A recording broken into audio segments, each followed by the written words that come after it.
రాజకీయ కక్ష సాధింపులో భాగంగానే తనపై అక్రమ కేసులు నమోదు చేశారని ఎంపీ జోగినపల్లి సంతోష్ రావు అన్నారు. షేక్పేటలోని ఇంటి స్థలాన్ని కబ్జా చేశారని, ఫోర్జరీలకు పాల్పడ్డట్టు వస్తున్న వార్తలను ఆయన ఖండించారు. శ్యామ్ సుందర్ అనే వ్యక్తి నుంచి 2016లోనే పూర్తి చట్టబద్ధంగా తాను స్థలం కొనుగోలు చేశారని సంతోష్ రావు స్పష్టం చేశారు. 32 ఏళ్లుగా ఎటువంటి న్యాయ వివాదాలు లేని స్థలంలో తాను ఎటువంటి నిర్మాణాలు చేపట్టలేదని మీడియాకు వివరించారు. చట్టబద్ధంగా డబ్బులు పెట్టి కొనుక్కున్న స్థలంపై రాజకీయ దురుద్దేశంతో వివాదాలు సృష్టిస్తున్నారని ఆయన తెలిపారు. భూ కబ్జా ఆరోపణలపై ఎటువంటి విచారణకైనా సిద్ధమని జోగినపల్లి సంతోష్ రావు స్పష్టం చేశారు.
రాజకీయ కక్ష సాధింపులో భాగంగానే తనపై అక్రమ కేసులు నమోదు చేశారని ఎంపీ జోగినపల్లి సంతోష్ రావు అన్నారు.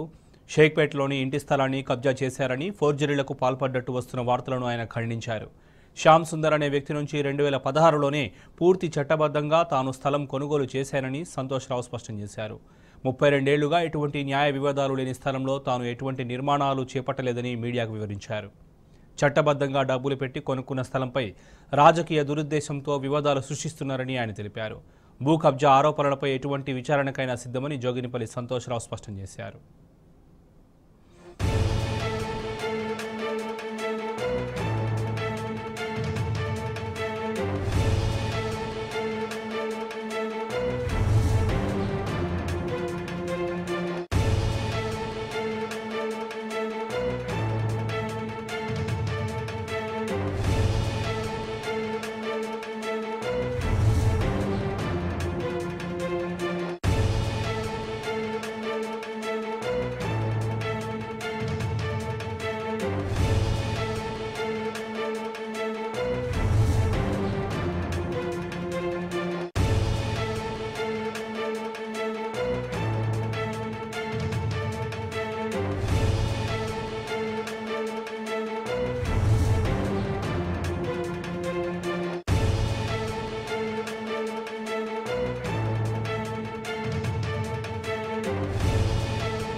రాజకీయ కక్ష సాధింపులో భాగంగానే తనపై అక్రమ కేసులు నమోదు చేశారని ఎంపీ జోగినపల్లి సంతోష్ కుమార్ అన్నారు. షేక్పేటలోని ఇంటి స్థలాన్ని కబ్జా చేశారని, ఫోర్జరీలకు పాల్పడ్డట్టు వస్తున్న వార్తలను ఆయన ఖండించారు. ఇక ఇదే అంశానికి సంబంధించి పూర్తి సమాచారం మా ప్రతినిధి సూరజ్ నాడి తెలుసుకుందాం. సూరజ్ చెప్పండి. రాజకీయ కక్షల్లో భాగంగానే తనపైన కేసులు నమోదు చేస్తున్నట్లుగా ఎంపీ జోగిన్పల్లి సంతోష్రావు కాసేపటి క్రితం ప్రకటించడం జరిగింది. షేక్పేటలోని భూ కబ్జా వివాదానికి తనకు ఎలాంటి సంబంధం లేదని చెప్పేసి ఆయన ఒక స్పష్టతనివ్వడం జరిగింది. షేక్పేటలో సర్వే నెంబర్ 129/54 లో ఉన్న 904 చదరపు గజాల ఇంటి స్థలం తాను శ్యామ్ సుందర్ ఫుల్జాల్ తండ్రి పివి హనుమంతరావు అనే వ్యక్తి నుంచి 2016లో పూర్తి చట్టబద్ధంగా కొనుగోలు చేసినట్లుగా ఆయన వెల్లడించడం జరిగింది. దీనికి సంబంధించిన సేల్ డీడీ వివరాలు కూడా ఆయన వెల్లడించారు.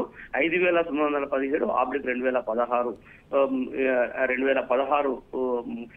సేల్ డీడ్ నెంబర్ గా ఆయన పేర్కొన్నది. 3,81,50,000 చెల్లించి బాజాప్తా సేల్ డీడ్ ద్వారా రిజిస్ట్రేషన్ శాఖ ఆధ్వర్యంలో ఆ స్థలాన్ని కొనుగోలు చేసినట్టుగా కూడా ఆయన అధికారికంగా ప్రకటించారు. కాబట్టి ఫోర్జరీ అనే మాటకు తావేలేదని చెప్పేసి ఆయన స్పష్టతనిచ్చిన పరిస్థితి కనిపించింది. అది పూర్తిగా అవాస్తవము.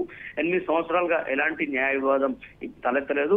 తనను ఇప్పటివరకు ఈ స్థలం విషయమై ఎవరూ సంప్రదించలేదని చెప్పేసి కూడా జోగిన్పల్లి సంతోష్ కుమార్ స్పష్టతనివ్వడం జరిగింది.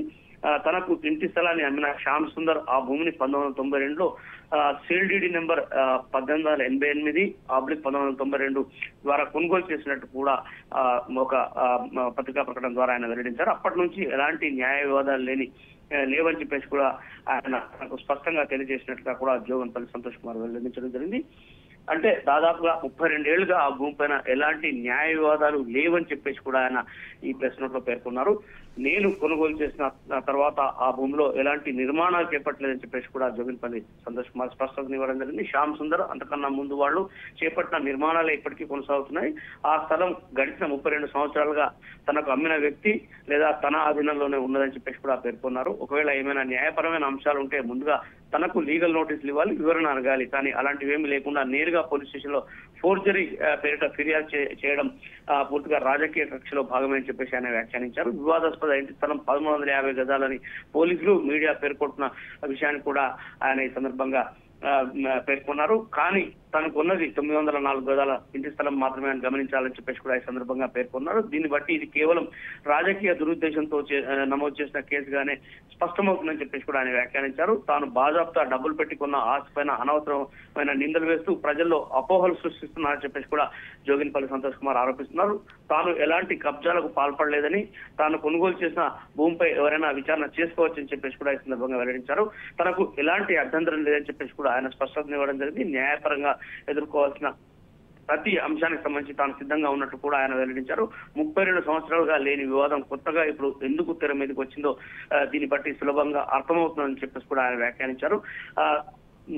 తమ పార్టీ పైన తనపైన రాజకీయ కక్షతో బురద జల్లాలని చూస్తే సహించేది లేదని చెప్పేసి కూడా ఆగ్రహం వ్యక్తం చేశారు. తప్పుడు ఆరోపణలు చేసి వ్యక్తిగత ప్రతిష్టకు భంగం కలిగించాలని చూస్తున్న వాళ్ళపైన చట్టపరంగా చర్యలు తీసుకుంటామని చెప్పేసి కూడా రాజ్యసభ సభ్యుడు జోగిన్పల్లి సంతోష్ కుమార్ ఈ సందర్భంగా పత్రికా ప్రకటన ద్వారా వెల్లడించడం జరిగింది. Shobhan. Right Suresh, thank you.